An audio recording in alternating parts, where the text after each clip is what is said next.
नमस्कार मित्रांनो या चॅनलवरती तुमचं स्वागत आहे। मित्रांनो, चॅनलवरती नवीन असाल तर व्हिडिओला लाईक करा आणि चॅनलला सबस्क्राईब करा। तर बघा मित्रांनो, लाडक्या बहिणींसाठी एक मोठी आनंदाची बातमी आलेली आहे। मित्रांनो, आता ही मोठी आनंदाची बातमी काय आहे ते आपण या व्हिडिओच्या माध्यमातून जाणून घेणार आहोत। तर बघा, महिलांच्या खात्यामध्ये आता 2100 रुपये जमा होणार आहेत। तर मित्रांनो, यासाठी कोणत्या महिला पात्र आहेत, कोणत्या जिल्ह्यामध्ये या महिलांना लाभ मिळणार आहे, पात्रता व निकष काय आहेत याची सर्व माहिती आपण आज या व्हिडिओच्या माध्यमातून जाणून घेणार आहोत। तर मित्रांनो, व्हिडिओ शेवटपर्यंत बघा। चला तर मित्रांनो, आपण जराही वेळ न वाया घालवता या व्हिडिओला सुरुवात करूया। तर बघा मित्रांनो, महिलांसाठी एक आता आनंदाची बातमी समोर आली आहे।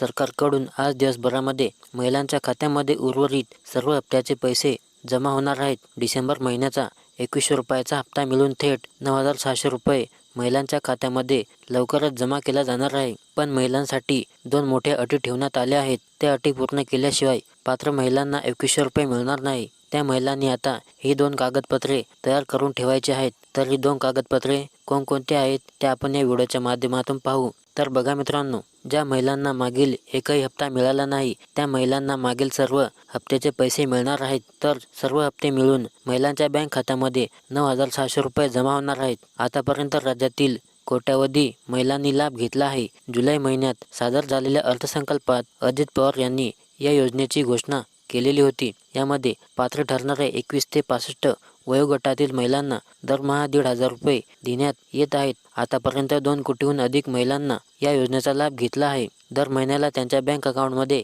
पैसे जमा झाले आहेत। तर बघा, आता महायुतीचं सरकार आले म्हणजे लगेच या डिसेंबर महिन्यापासून 2100 रुपये मिळणार आहेत। आता आपल्याला 2100 रुपये डिसेंबर महिन्यापासून मिळणार आहेत हे लक्षात घ्यायचं आहे। या डिसेंबरमध्ये जो काही हप्ता लाडकी बहीण योजनेचा आपल्याला खात्यामध्ये जो जमा होणार आहे तो मात्र 2100 रुपये जमा होणार आहे। तर मित्रांनो, ही लाडकी बहिणीसाठी एक मोठी आणि आनंदाची बातमी होती। तर मित्रांनो, व्हिडिओला लाईक करा आणि चॅनलला सबस्क्राईब करा।